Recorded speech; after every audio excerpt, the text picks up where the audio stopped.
and good morning. This is Autopilot and Lyft in the house in San Francisco on the morning here of Thursday at 11 a.m. Good morning, and so those of you in the East Coast, good afternoon. Hope your October is off to a good start so far, and we're very excited today to have Lyft here in a webinar entitled "A Ride Inside Lyft's Customer's Journey." With Halloween coming up and everyone getting ready to head to the polling stations here in the U.S. for much-needed upcoming voting, we're more happy than ever to have Lyft around to get us around the cities that we live in or around the country. But actually, the course of today's conversation is going to be about the B2B side of the company at Lyft and how Lyft is nurturing enterprise sales leads and driving growth for their new business travel program. My name is Guy Marion. I'm the CMO and head of growth for Autopilot, and will be your host today. And I'm delighted to be joined by a special guest, Eric McCall from Lyft. He and his team is using nurturing to get terrific results using automation, and have graciously agreed to share fairly open book today. Before I do a quick introduction here of Eric, I'd like to just cover a few housekeeping items. So the first is we're going to keep this pretty casual. At any time, feel free to ask questions throughout the presentation. We are monitoring questions within the GoToWebinar app that we're running here, and we'll respond to you as it makes sense. We're also monitoring the hashtag LyftJourney on Twitter, and so we'll attempt to respond there quickly with either from myself or someone on the team. If your question is not answered during the webinar, then we will follow up with you afterwards. And lastly, this session is being recorded, and we'll send around a recording of this afterwards with a link after the webinar in coming days. So you will be able to get a re-recording and share it with others as needed. So without further ado, I'm delighted to introduce Eric McCall, who I feel happy to have gotten to know well over the last couple of years, first at Scripted and now at Lyft. And Eric, welcome. Thanks, Guy. Yeah, super excited to be here. This is my first time to your office. It's great to be here. Yeah, I guess we've known each other for a couple of years now.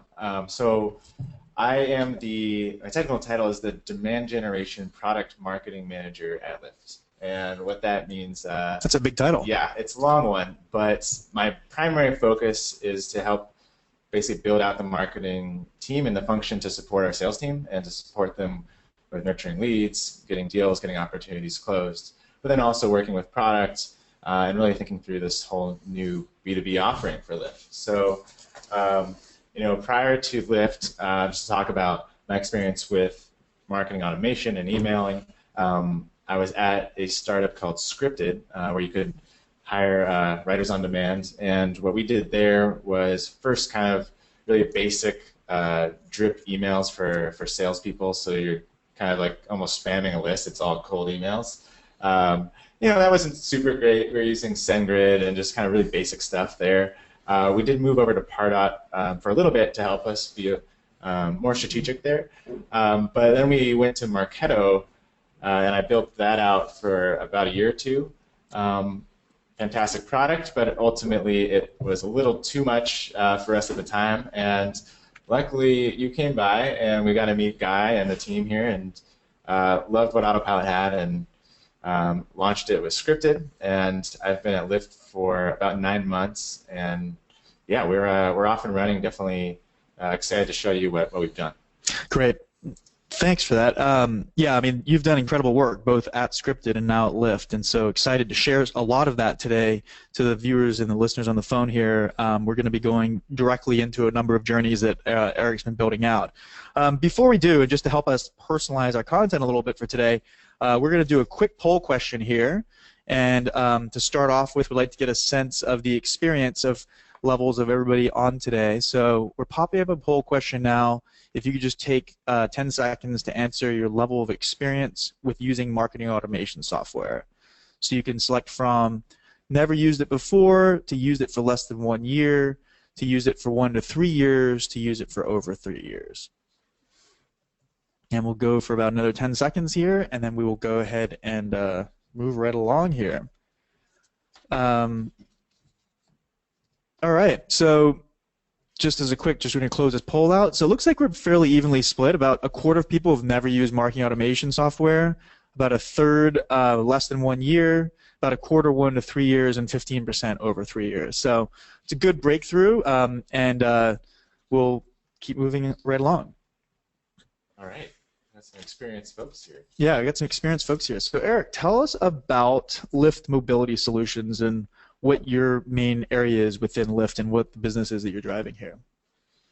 Yeah, so great question. I would say, so unlike the B2C that you guys will probably, if you do use Lyft, you get a lot of emails and promotions from them, and you get all of that. We are focused on a new model. It's basically, think of it for Lyft for business travel.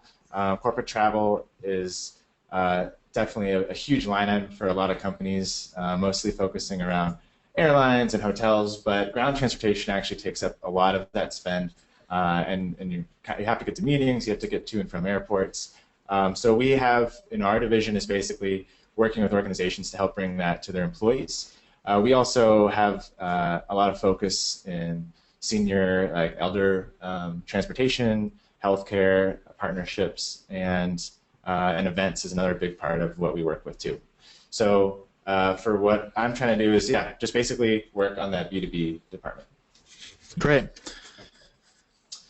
So yeah, so I guess to take through kind of what I'm going to talk about today, my main goal is it's a new product. So think about how do we educate that market? How do like corporate travel and travel managers know that Lyft even has a business travel solution in the market? So that's one way that we can educate them with content and webinars and advertising, but then bring them to an experience that makes sense for them. Qualify who's coming through our forms, so using Autopilot to help us do that, and then send the most qualified leads directly to sales, or nurture the ones that we think just need more time to kind of understand what we're doing, and maybe there's not enough signals there where I think it would be appropriate to send to sales. Things about our buyer, we definitely look for higher company size, so the more employees the better. We prefer non-generic Gmail addresses. It's just another signal to us that it's a real company. And then we also use different kind of smart segments to find our target titles, which is kind of finance, procurement, HR, admins, anybody that would be responsible for thinking about travel in the organization. But yeah, I can't wait to take you through this process. And we pretty much have two main forms. One is our main contact us form that gets filled out hundreds of times, thousands of times a month, and then we want to qualify them and then push them either down that MQL path or that nurture path, which is on the right there. Great. So you have a pretty good sense of your of exactly the target buyer you're looking for and bringing that into your system. Is this something that you've been evolving during the course of the year and you've been playing an active role in that, or has this been something that's been pretty clear cut from the start? I think for us, I mean, target markets and target audiences is always evolving. We have a hypothesis of who would be responsible for that, and we were testing that. That's still, it's still changing today. I think overall you want to get a lot of these departments in the deal, and you want them to understand what we're doing, because you have to get it by finance, you have to get this by procurement. Often you might be looping in legal. So you want to try to get a company on board, and no matter what you're selling, you usually want to have executive buy-in across the board. Other ways that we've been able to test this is just by doing targeted ads like on LinkedIn or something, and just seeing like what types of groups are engaging with this and who's really most interested in learning about what Lyft is doing in the corporate travel market. But yeah, it's been evolving, but so far so good. Great. Well, listen, at that point, I'm going to take a stop for a second here, and we're going to do a second poll, which is, are you currently nurturing your leads into marketing qualified leads in your company today?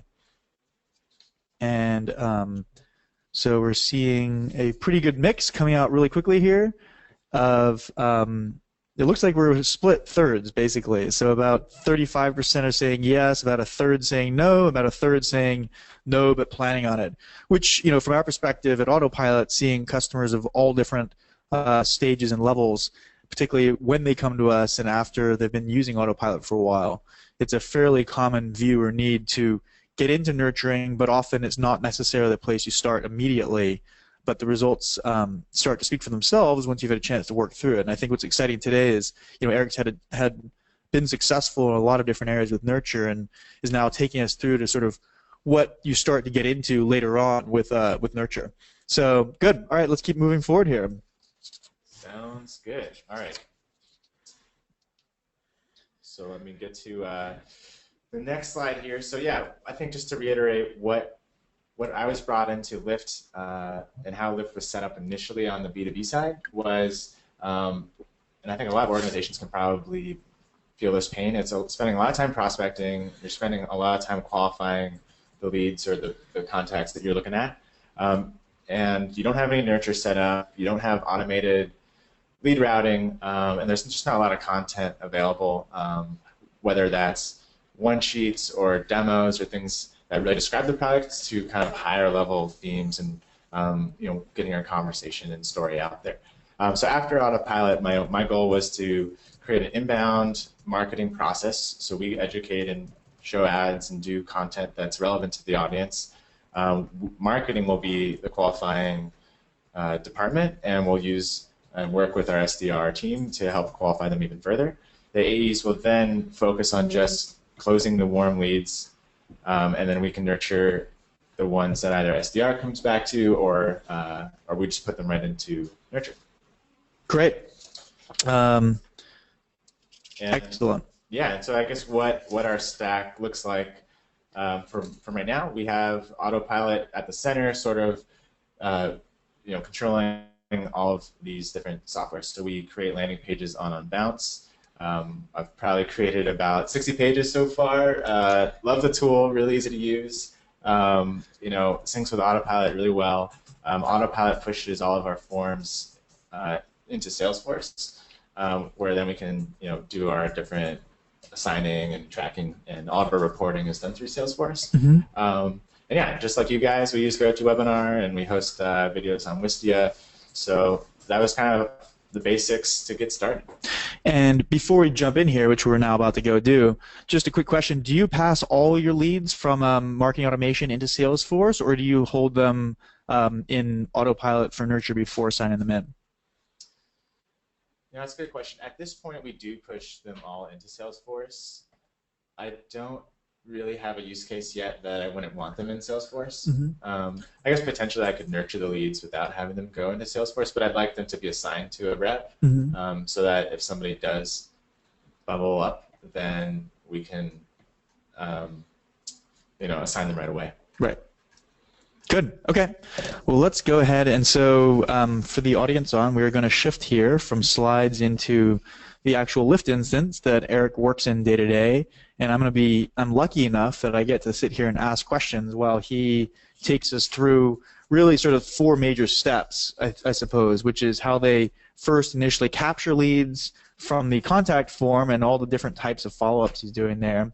Secondly, how they will bring leads in from content downloads and content assets. Third, how they nurture and how they qualify and assign marketing qualified leads. And then fourth, how those leads then are triggered into their lifecycle nurture program. So why don't we go ahead and start off with your contact form? Oh yeah, it's a lot to cover. I hope we can get through this. Definitely feel free to ask questions along the way. Would love to answer anything you guys have. Well, actually, on that point, there's a couple quick questions I can just bang off here. What does SDR stand for? It's Sales Development Rep. Yeah, so Sales Development Rep. Other organizations may call it a BDR, which is a Business Development Rep. Pretty much think of them as your frontline sales folks. They are the ones that are initially answering the phones. They're the ones that are initially reaching out to the leads to see if they're the right person to talk to. Are they actually interested in the product? Do they want to learn more? And that way they can then kind of pass those down the funnel to an actual rep that would focus on kind of the details of closing a deal. Good. Yeah. And also, can you just remind us for the audience, I know this from our previous conversations, but you have a couple different groups of customers that you have different teams assigned to, right, which is part of your routing criteria we'll go into. But just at a high level, do you mind just giving us a quick snapshot of that? Yeah, so we have a strategic sales team, and that is basically the Fortune 2000. So those are all named accounts. I think a lot of organizations might have strategic sales teams. They're very territory-based and focused on winning big companies. Then we have a commercial team that's everybody that's like 10,000 employees and below, and that's a much quicker deal, a lot bigger market in terms of number of businesses, but smaller employees. Great. Yeah, so that's pretty much the two that I'm trying to work with. All right, and one more question. I did get asked, Guy, you asked if leads are directly pushed into Salesforce. Do you have a vision on that? We do see examples where you may be taking leads that are not qualified nor will ever be qualified for sales potentially, or like community type situations. Let's say like at Autopilot we have flight school for best practices, and if someone registers there, we don't necessarily want that in Salesforce until we have some sort of criteria met to create a qualified lead for sales. And at that point we push it into Salesforce. It allows you to simply have a bit of a gating between one and the other, run pre-sales nurture, and then assign to sales. That's pretty much, but we see both as being a common way of configuring Salesforce and marketing automation. Yeah, no, I agree there. All right, well, without further ado, yeah, okay. take us through your contact sales form. All right, so this is an unbalanced page. This is, again, like the B2B side of the company, so you would find this page through search or through content or even from our website. You want to learn a little bit more about how we can get Lyft set up in your organization. So we have a couple different fields here. One that we do, actually there's a couple that we do filter on. One would be your email. So that's a signal right there. We have a smart list set up, which is things like if it's a Gmail or Yahoo or Hotmail email address. So if you come in and you match one of those email addresses, that's really not a big priority for us at that time. Depending on how big your company is, we can then send you to different sales departments and different sales reps to address your questions. And then transportation need is another field that we can direct different inquiries to. So events, for example, is something that's usually a little different than corporate travel. A lot of times it actually is a generic Gmail address. Perhaps you're having a wedding and you want to give out Lyft codes or something like that. So what that looks like on the Autopilot side, if I pull up the right one here. So we have our form capture. That's pretty simple. Works really well because you don't really need to submit any of these forms. It just automatically finds it. And again, you're using an unbalanced landing page here, right? So you've added the Autopilot tracking code into unbalanced, and then you're capturing that form capture. Exactly. So just a little code snippet. I do prevent Autopilot emails from going through here because client services, great client support. Hadley and I are working, and if we ever need to test anything, I just don't want this to run through. So let's go right to it. So the first thing I want to do is just make sure I add it to a list, just so that if we ever need to go back, or if anything ever happens, we have that list update. I update our lead source to our enterprise landing page. Then I want to check a couple things. So these are the smart lists that I was talking about. So we just want to make sure. A lot of times, sometimes we have drivers by accidentally filling this form out. Just occasionally that will happen, so that's easy to know because a lot of times they'll put driver as their job title or they'll use Lyft. And then if it's a generic email address, if it is, we just want to make sure, hey, maybe they're a generic email address, but they're actually a procurement person that was just using their Gmail. No big deal. Can I just ask a quick question? So you've created smart segments that will capture, is it a known list of drivers, or is it based on an email address, some sort of criteria that defines what a driver is, right? This was really just a guess. It's not perfect, but similar, like sometimes you'll get spam inquiries where like they'll just put their name as like NA or none or job or company is none. So just like using those types of inquiries, that you just want to get those out of there. So it's not, I don't have a driver list, but if your title is driver, it just tells me that probably not the best lead for my salesperson. Right. Got it. Cool. We can check things like, did they want events or not? So the best thing about this is that before we had this set up, basically all these inquiries would come in to one guy, and he would have to sift through it all and then manually email them through Gmail his response. He would copy and paste something that he would say, and then basically set like a yes/where reminder to follow up with him if he remembered to go back to that. If they responded, he would respond. But it just seems like there was a lot of manual work when I looked at it, and I figured we could automate this. So what we did was for the events, we just had it assigned to our event rep. So she takes care of it, and it automatically sends an email out to them right here. And that way, Teji doesn't have to actually send that first contact. So that happens on the event side, but then on the corporate travel side, what we do is if it's not for events, we check company size. So if it's a smaller company, that's fine. We'll send it to Neef. Neef, again, doesn't have to do anything, which is great here. He just basically sits back. We know who they are. We want to make sure that the lead owner is not like an admin. Sometimes Salesforce, will assign it to an admin, and it will automatically send them that first email. And the other great thing about this is if they don't respond, Neef won't change their lead status into working, which is what we use. So we use a lot of lead statuses here, which I'll get into. But if he doesn't change that to let us know that he's working with that lead, then that's fine. They'll just get the follow-up email a couple of days later, and then maybe another email a couple of days later. So we're not really going to miss anybody if they don't get back to us. So basically, you really run a series of tight criteria based on their transportation need, their company size, what their title is, whether they have the generic email address, and then qualified those out that don't meet those criteria, and then you've routed those either to some of your smaller company reps and your larger company reps. And one thing you told me about earlier that I thought was really interesting is you've developed sort of a self-service approach for customers coming from the smaller company approach that allows reps to work with a larger volume of inquiries. Is that right? Yeah, absolutely. So I think because you're not spending your time actually reaching out to people, all you're doing is checking your inbox every day, and people are writing in. But we even took that another step. Do you guys ever use Calendly? I don't know. Yeah, we use Calendly. We recommend it a fair amount. It's a great tool. So what I did, which again, you're always testing and evolving. So after, I worked with the sales team a lot, and so one feedback I heard was Neef is saying, well, they're right in, and then I write back saying what times are available, and then they write back, and then, like you're already wasting time there. So why not just send them a link directly to Calendly? So this sets up a time so they can just schedule a call. And then what I did in Autopilot, because I love using UTM parameters, if you can check this out here.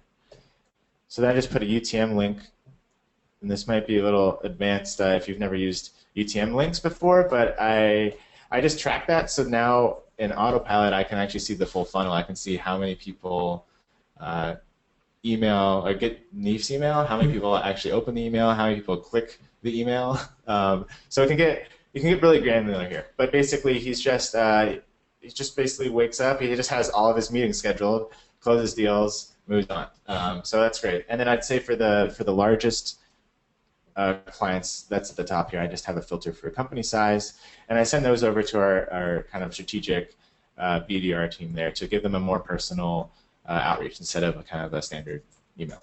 And speaking of a personal outreach, I noticed the email signature you just showed us a moment ago included a personalized email from the specific rep you were showing us there. Yeah, absolutely. And we use that all the time. We have our lead owner reps here.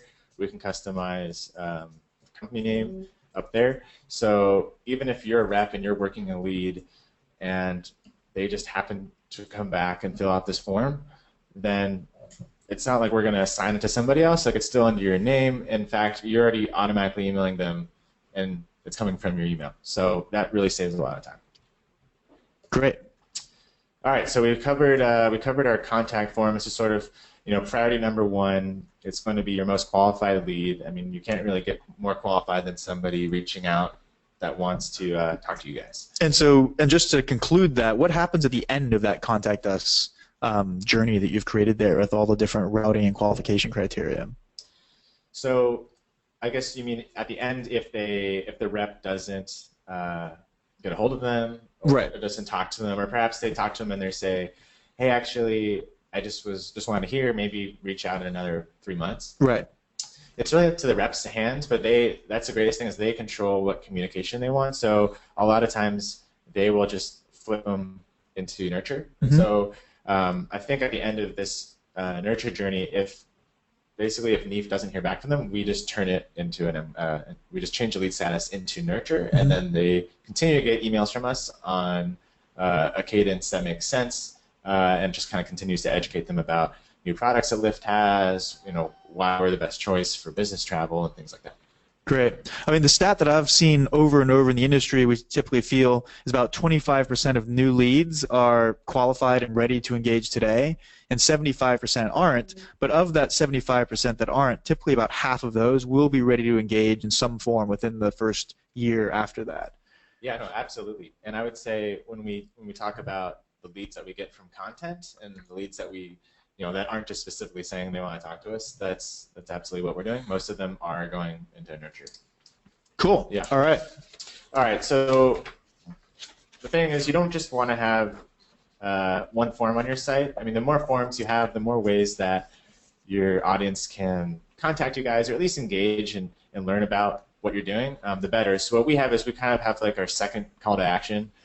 We have a couple other landing pages and pieces of content that we like to put out there. So one is a basic introduction into basically ride sharing and business traveling. What does that even look like? Like, we've never set up ground transportation as a preferred vendor before. This is kind of weird. What are you guys doing over there? So we talk about safety. We talk about insurance, and we have a bunch of other guides. So you fill this form out. That's great. It shows that you're somewhat interested, but perhaps you're not exactly ready to talk to us.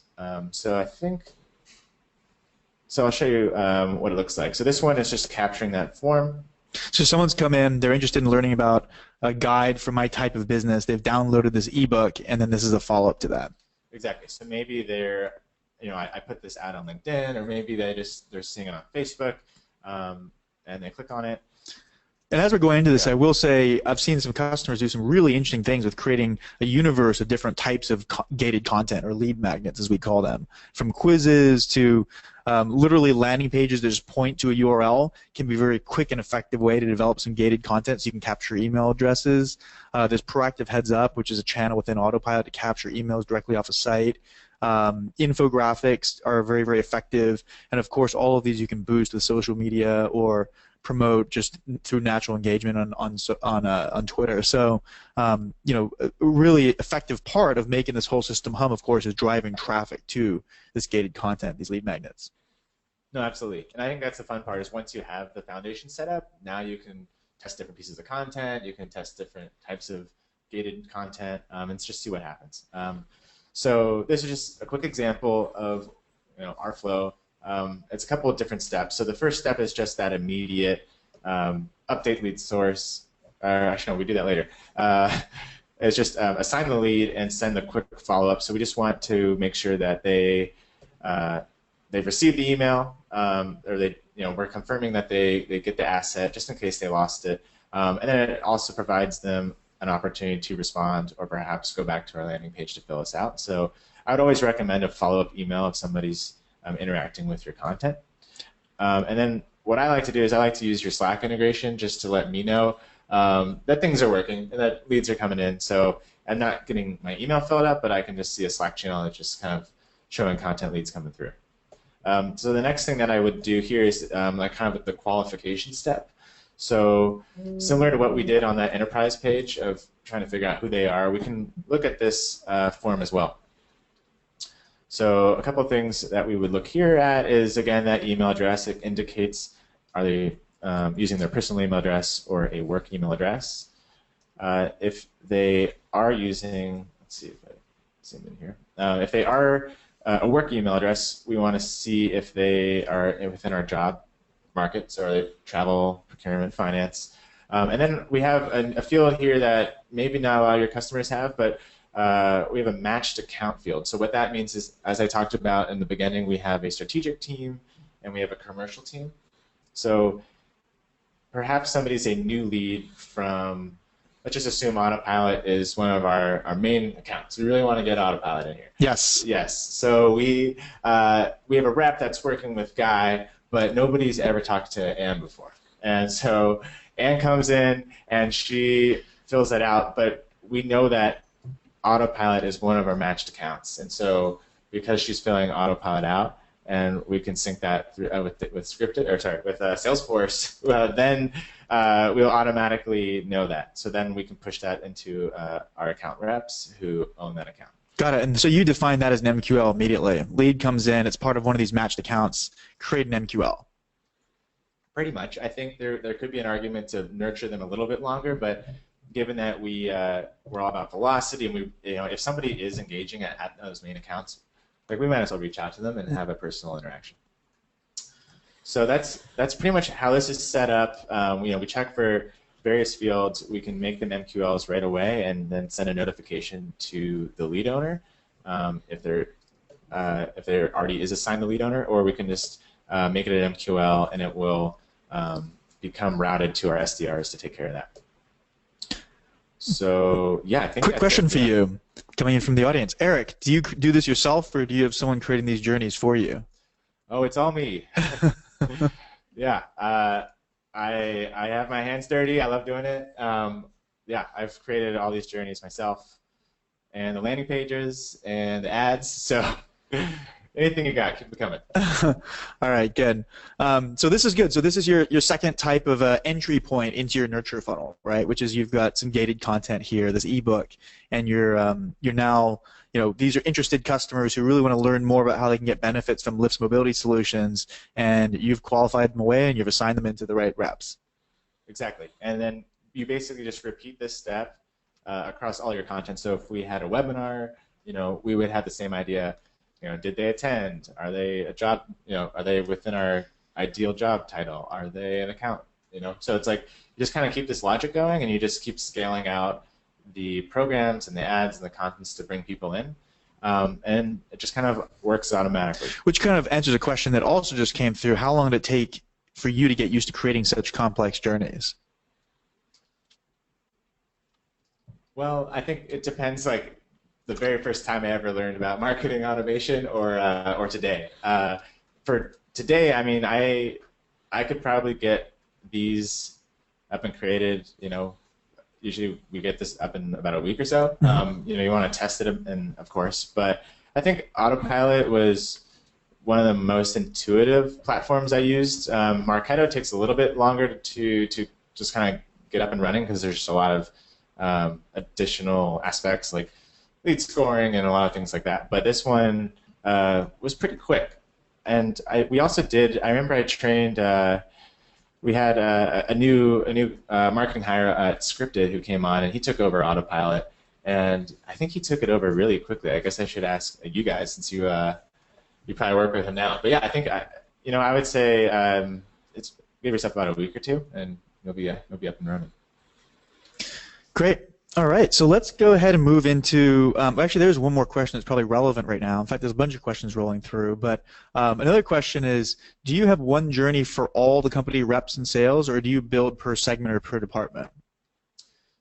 Great question. Actually, I think I might have an answer for that. So, okay, departments, I'm just reading the question again. Reps for sales, departments. So what we have is, we have journeys when we want to make somebody an MQL. We have that either go to like our commercial team or strategic team. So technically those are different journeys themselves.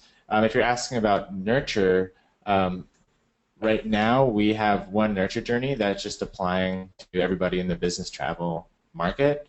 We will, get more detailed, and probably best practices would be to build out something that's very specific to finance and procurement versus maybe travel managers, or create that healthcare specific vertical. And so we're always working on this, and we're creating content right now for that.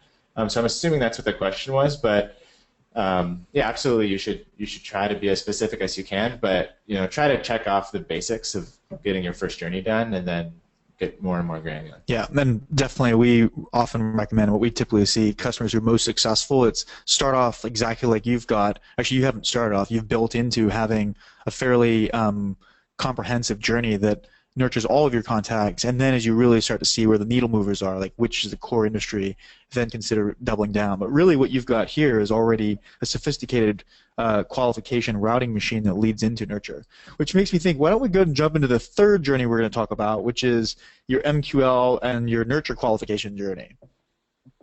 Yeah, definitely. So I'll just jump right into nurture. I think the one thing I was just going to show really quickly was what I was meaning about just different MQL qualifications. So once I've said that, hey, we need to make this person an MQL, I just have a different sales group. So this is kind of, you can make custom sales groups in Autopilot using that group field. So you could have like a commercial team or a small business team or whatever you need. So just to clarify here, because you did show the first journey had some assigned to reps. That was a specific journey for the contact sales where you do all the routing within that form, right? But for everything else, this is how you route all the other input leads that you get from different types of landing pages and lead capture forms? exactly. So if there's something that needs to be like assigned right away, or there already is an account owner or lead owner, then we can just go right to that. This is sort of that content qualification piece where it needs to be kind of assigned to a group and then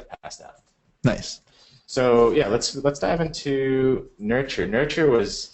That one was an awesome experience for me to do. I think I tackled nurture after I tackled that contact us journey, and as you said, I mean, you want to start there and then obviously get to nurture because, start with your highest priority leads here. But nurture has been really effective for us. So let me dive into what we've built. And to clarify, this is just one journey. There are many more to come. And as I continue to get content and as we learn more about our audience, we'll create more specific content. So why don't I zoom all the way out? Don't get scared, guys. This is a monster of a nurture journey, but it makes a lot of sense. Yeah, so this is my work of art. I've printed this out, and framed it, and it might look like a lot. It's really not that complicated once you understand what's going on here. So I guess using my mouse, if you can see it, at the top of the level, like the top lines up here, is pretty much what would be sent to the person if they don't ever engage with the content. So what you're doing is, these orange squares are sending emails. So what you have here is send the first email. Then you're waiting, and I'll dive into this, but you basically are checking, did they click, did they engage with that content? You could maybe have it, did they open the email or not open the email? And if they don't, then they just keep going up at the top here. And then each one of these other lines are just sort of like, I would say, sort of engaged. Somewhat more engaged, and at the bottom here is probably like our most engaged segment, where they're really opening and engaging with that content, reading everything we send them. It seems like they're quite interested in what we're doing. So shall we dive a little closer? So you've basically built a funnel. You basically have a nurture program that's a funnel where it's unengaged down to most engaged, and the most engaged. So do you have different types of content at each level within the funnel? Yeah, good question. What my philosophy for right now, and maybe this changes in a quarter or so, but I'm trying to send them kind of the least intimidating pieces of content if they haven't engaged with something. So it's like blog posts, just really light content, just like, hey, do you want to learn about how Lyft is making business travel easier? And something really simple. As you get down lower into the flow, it's like, download our guide, to actually setting up a travel program, within your legal and finance corporate, teams. So it's like it can get really granular there. We have webinars, we have a couple pieces of content throughout this journey. So, and then to move on, I'd say we also space it out a little bit longer with the least engaged one. I think we're waiting about 6 to 7 days compared to 4 to 5. Great. Well, maybe why don't you take us through, if you could, the story that the life of a lead that comes into this engine, and maybe take us through what that would look like for one of your target buyers. Sure. So to start, everybody gets this blog post that I think is just a really good piece of content. It just kind of outlines what we have. And if you notice, the follow-up email I had was kind of more design heavy. I had a banner. I'm kind of leaning towards just a text-based nurture journey for now. I want to focus on like deliverability and open rates, and I think just not really slowing it down with a bunch of text or design. Have you tested that, or is that like do you run A/B tests on that? It was something that we kind of found at Scripted Mm-hmm. worked. I haven't tested it at Lyft yet, so this one just trusting my gut. I don't know. Yeah. Do you know? Yeah, we're typically seeing the text-based, short, to the point, text-based nurture emails that drive to good content is generally speaking performing better for a lot of our customers. Awesome. So the point is just to get them here, just to understand, all of our products that we have. And where do we go? Here we go. So that would be the first email you get. And one more question. What happens if you reply to mobility at Lyft? Who does that email go to? Great question. So that one is handled by another team of SDRs. I mean, pretty much the same team, but basically we monitor that inbox.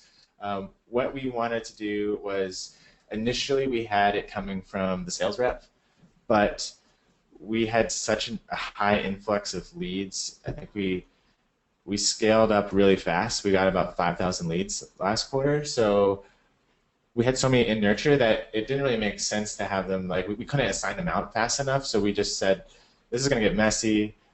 Let's just have like, if they do respond, then we'll figure out, who they should go to at this point. Mm-hmm. It's just something that we've done. I think you can solve it with our tools, but right now, not a priority. But yeah, it just goes to an inbox, and you could set up your own inbox and have it go there. Okay, so let's say someone goes through here and does click that. What happens to them next? And they like that blog post, they click it, and so on. All right, so that would be this little checkbox here. So we push them down. So I noticed one thing. You've checked their lead status as well. Yeah, I think before, perhaps somebody put them in a nurture status as a sales rep, Mm-hmm. and then you're like, oh, wait. They just called me, maybe they didn't even interact with this piece of content, so you might flip it back to working, or you might flip it to qualified, or basically anything that's not a status of nurture, then make sure that they are now out of nurture. So got it. So these are purely nurture leads. Exactly. Based on Salesforce interactions. Yep.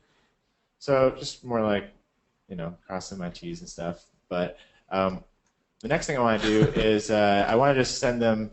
It seems like they're interested, and also to get them into this nurture funnel, you have to realize that these aren't cold emails. It's not like we're just uploading a list of people and then putting them in here. Like they've already interacted with something, whatever that is. So you're typically going to see a good response right here. So the next thing I'll basically send you is our ebook on how to add ride sharing to your business travel program. Now, you may have come into Nurture because you downloaded this ebook, so I don't want to send you this ebook again. So that's what this checkbox is for, is saying I basically have a contact list. So wait, are they on this list or are they not on this list? If they have read this ebook, well, that's fine, no big deal. I will then send them our safety ebook. And if they have also read the safety ebook, well, don't worry, I have a webinar for you. So don't worry, you can't get by me. If you've watched that, if you've watched all these things and you're somehow in Nurture and you aren't an MQL, then I push you to MQL. I say, get out of here. You've talked to all this stuff right here. So, essentially, let's just say you get this ebook. So I send you our guide to, get the guide, add ride sharing to your travel program. Again, we wait. We go through our basic checks, like have you come back and filled that contact us form out yet? Perhaps a rep has talking to you again, so you're not in Nurture. If you still are in Nurture, then what we do is we continue the funnel. Are we going to send you that safety ebook? Are we going to send you that webinar? And yeah, so we've launched this for about 2 months and just really starting to see how it's going. It's definitely influencing a lot of opportunities. We're seeing a lot of deals come back to us. And just, I think when you invest in a content syndication program or if you're investing in promoting your content, I think it's really essential that you have a nurture path set up because you're not going to get like that, like you said, you're not going to get that immediate, like, I want to talk to you right now type of person if all they're doing is coming from LinkedIn or Facebook or something like that. Mm-hmm. So you want to push them through here.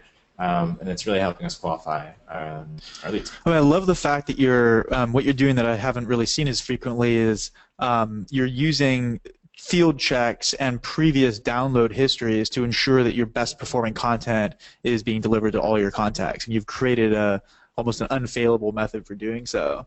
There's a question that's come through which is interesting. How much in percentage do you think you improved your conversion rate with autopilot? Not to put you on the spot or anything. Um, that's interesting. I mean, it's a hard question to answer because it depends on what you mean by conversion rate. I would say from where Lyft was without any automation or like any like even just the fact that we can quickly route leads and respond to people automatically, I think we're seeing like tremendous growth. I think we'll talk about those stats in I think we have a slide that covers some of that. Um, and I think just by having a nurture journey, you're going to elevate those conversion rates of just people that want to talk to salespeople.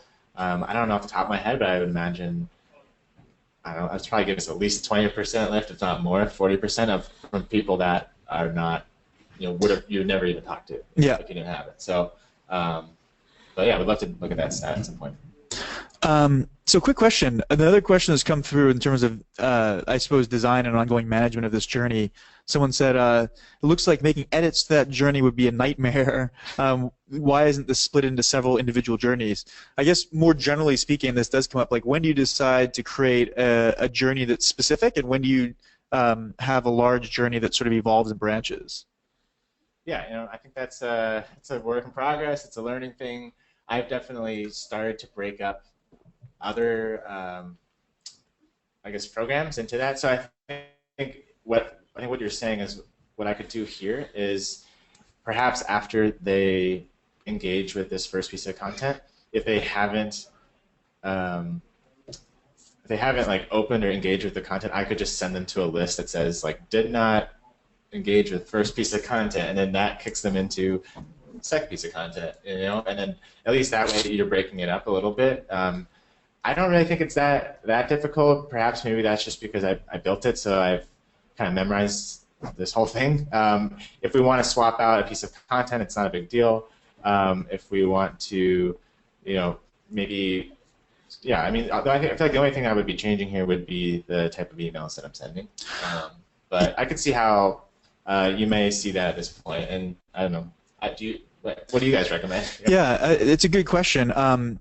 What I've typically seen, and sort of even what we internally do, is you start off with autopilot building out a basic journey, and it starts to evolve and get richer and richer until you find little avenues of opportunity, and you A/B split test different paths. What we typically are going to see is as companies scale up and start to spend more time on it, that you do kind of what you just described. You start to find, instead of assigning leads, for example, within a journey where you're also engaging from a marketing perspective, you create operational journeys and pull that out into a different step. Or instead of trying to put all the permutations of a nurture journey in a single canvas, you start to identify that they have taken actions and clicked certain things, or taken engaged in activities that qualify them as a more specific lead, add them to a list, and have a specific journey built out for that. But again, the great thing is that people evolve into it, and you naturally evolve it when it makes sense. And that's where we're seeing some of our best customers go through that development process, then streamline, evolve, streamline. The key thing here is we see people publishing journeys hundreds of times, literally, in a period of months. It really is easy to go in and throw in. And I think as a result, like, one of the challenges in marketing automation is you're scared to make changes. It's too complex to spend time revving up. Like Eric said, like, once you start to build out a journey, you quite intimately understand it from a visual perspective, and it's easy sort of to make changes on the fly. Yeah, no, well said. I would say looks like we have a bunch of questions, so Yeah. I want to get there. Should I dive into? Yeah, I think this is good. Well, actually, one last question. What happens at the end of this journey? So you've shown us high level, mid level, bottom level. You're enriching with your rich content. You have active users who have calls to actions being sent to them. What happens at the very end of this track? Yeah, so I obviously could go forever and ever and keep adding to this, but as probably someone else said, like, well, then just gets bigger and bigger and bigger. So what I've done is I've kind of at a cutoff point. So my stopgap was just basically adding them to lists based off of their involvement on their nurture journey. So here's my list of 0. I mean, they did not really engage with this content. So I will have to build perhaps like an even longer or recycled type of lead journey there for those people.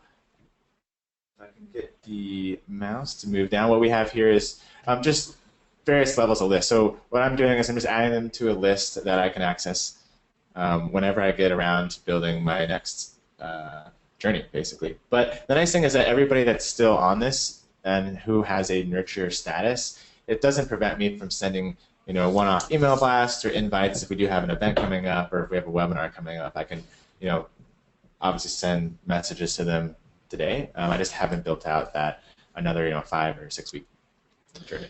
Got it. And I'd say from a best practices perspective, we're seeing about being in touch every 5 to 10 days is typically a standard spacing where unsubscribe rates don't increase if you get down to even 5 days, whereas performance and the best performing marketing programs that we've seen are actually sending highly relevant content more frequently. So 5 to 7 days driving results and keeping unsubscribe rates low. And I think I see your question. It says if they respond, does the automation stop then, or what happens? So if they respond, I don't think Autopilot has a field that just says has responded. So it's really up to lead statuses, and that's kind of how I've trained the sales team, the sales reps to use marketing automation. Lead statuses communicate everything to the sales org, to the SDRs, to me. So hey, like if they respond, just flip it to working. It's not that hard. We could also probably, if you want to get really complicated, you could probably build a rule where like has sent email within this date to automatically change lead status to working. But I think with a team that's not super big, you guys can just do this yourself. Great. Well, listen, there's a number of questions coming through that kind of point more to some of how are you reporting or using campaigns. So why don't we jump back to the slides, because we got a couple here on how you're tracking your programs. And I think we could go on all day about the journey, and it is a lot of fun and exciting. But let's see where the ROI comes into play. All right. So just pulling up the way that I think about. Oh, let me pause this. The way I think about the funnel is pretty much basic funnel here. You got your visitors, you have your leads. I'm trying to qualify them into MQLs.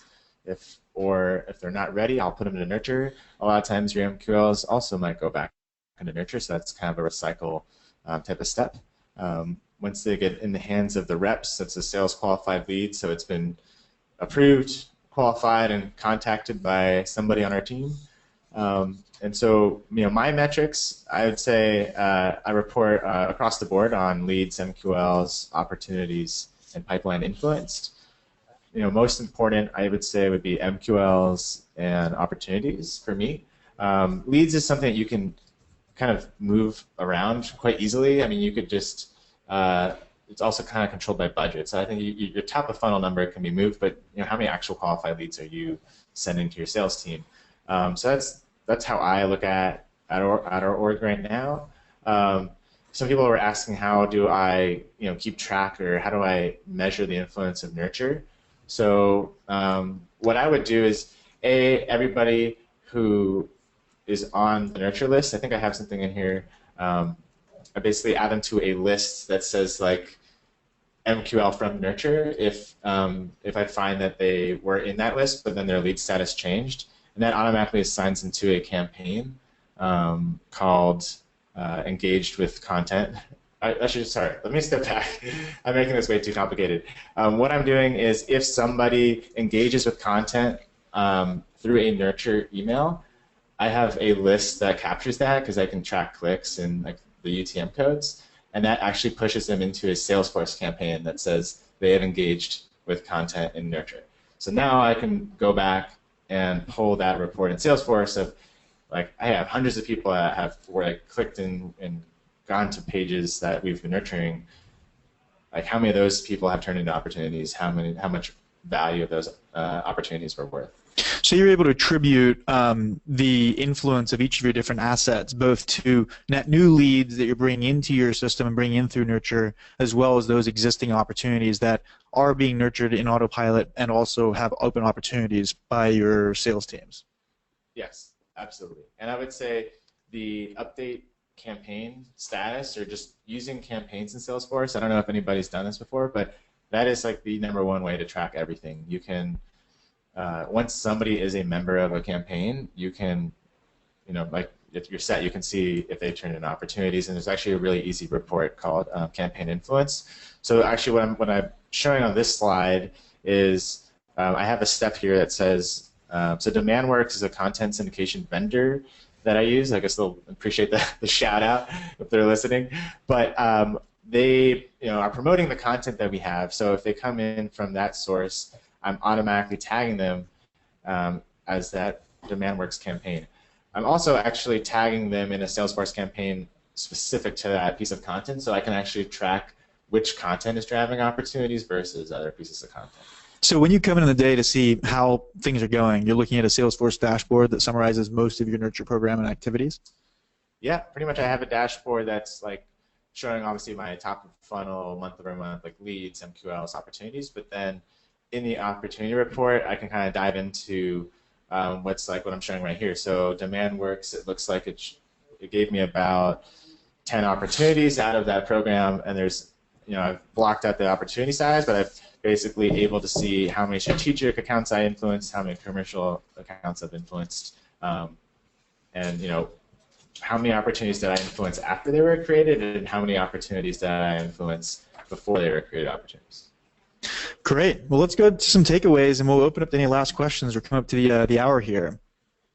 Oh my gosh, I can't believe it's been an hour. Yeah. Where does time go? All right, I could talk about this forever.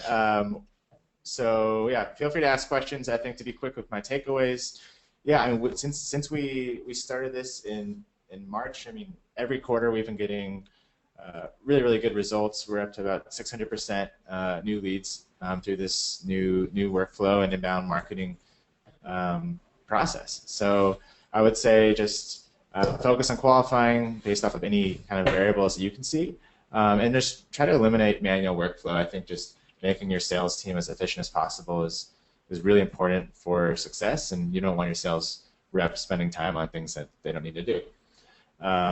Advice for someone starting out, I mean, ask me questions, I guess. I would say really think through that customer journey, think through expectations of what they would want. Well, and we're all people here. What would you want to get? What's relevant? And try to be helpful. So I always think, like, we're not trying to sell them something. We're just trying to help them solve whatever their pain point is. So create content and send them emails that are helpful. Yeah, and I think that's a really, really good point. We get questions all the time about how do you identify when a lead is qualified and when should you assign it to sales. And I think that a common refrain that we'll come back to is as you identify who your buyer is, you build out what their needs, their decisions are along the way, and build a strategy for addressing those needs with valuable content. If you run them through a journey like Eric has shown us today, and you drive them to ultimately reaching out themselves. They request a call from sales, they sign up for an account, or they've taken enough action that clearly assigned to sales is ready, then we're seeing terrific results across the board. The fact that you've had as much growth as you've had this year and really built out a machine here, starting from 0 9 months ago, it's just another example of where I think as a whole nurturing and marketing automation has been, everyone knows it works, but a lot of times it seems daunting or difficult, and the reality is by chipping away and putting this in place, you've built a self-sustaining engine now that's basically feeding the entire organization. So we really appreciate you spending the time today to go through this with us and share it. I think it's pretty inspiring for a lot of people and pretty inspiring for us, so congratulations, Eric. Oh, thanks, Guy. So why don't should we jump to any questions here? We got about 2 minutes. Try to answer as many as I can. I think there's quite a few. What should I start with? Let's move down a little bit. How's this one? When you flip a lead to a different journey, I'm assuming a sales rep's involved. Is that done in autopilot or in your CRM, and how much do they work together? So yeah, good question. I would say what's controlled by marketing is if I don't think a lead is ready to go to a sales rep, let's just say they're just on a list of people that went to an event that you sponsored, but you never really talked to them, like that would be something that I control, and that's the lead status that I put as nurture. A sales rep would be somebody who they talk to them on the phone and they said, hey, get back to me in a couple of months. That would be up to the sales rep to decide, okay, I'm going to put them into a nurture funnel so they keep getting these emails, and then of course I can always follow up, but I don't want to be the one sending them every week. Got it. How about when nurturing a prospect that comes from Facebook advertising, do you send them to an unbounce page first to fill out a form before entering a nurture journey? So do you use landing pages separately to what you've shown us today? Yeah, absolutely. I mean, what I'm using Facebook for is retargeting to get them back to that contact us form, or I'm going to promote a webinar that's coming up, or a piece of content, or a guide that I think is relevant to them. And yeah, it's always going to a gated form. There's something to be said if driving people to an ungated form, and maybe using like your heads up tool or something like that. But yeah, I mean, they're just other landing pages that I've built in Unbounce. Great. And I think one last question is there a way of understanding who the potential client is, and how, I guess in general, like how would you, taking a step back, decide whether or not nurturing is going to be successful for your type of client base? Like, are there any situation where you wouldn't see nurturing working well, or those where it's better facing? Well, okay. Would nurture not be good? I would say the only reason nurture wouldn't be a good use case is if you're just doubling efforts with what somebody that your sales team is doing. So if it's like a really high-level client, you just want to make sure you have the necessary fields to make sure you're not like emailing people that salespeople are also talking to. So you just want to make sure there's a good understanding there. What was your other question? How do I know nurture's working? Yeah, how do you know nurture's? I mean, how do you know that you have the right audience? Like, is it a factor of you have to be a quality control agent for the type of content you're sending them, or is it like do certain audiences not read email or click online or so on? Yeah, that's a good question. I think you can look at your open rates and click rates, and if people are engaging with this content and writing in, and you're seeing them resonate online with what you're putting out there, then absolutely, I think it's working. But yeah, I guess every audience could be a little bit different. Maybe some people are not into email. Great. Well, listen, I think we'll end it there. Thank you so much for coming in today, and yeah, we're looking forward to seeing more of the magic you're creating within Autopilot and at Lyft. Well, thanks for hosting. Anytime. All right. Thank you. Great, and thank you everybody for joining us today. We will be sending around a follow-up email, which will link to an online recording. Have a good day and enjoy the rest of your week. And thank you to Annie Flushman for all the organization and production for today's webinar. It's been phenomenal.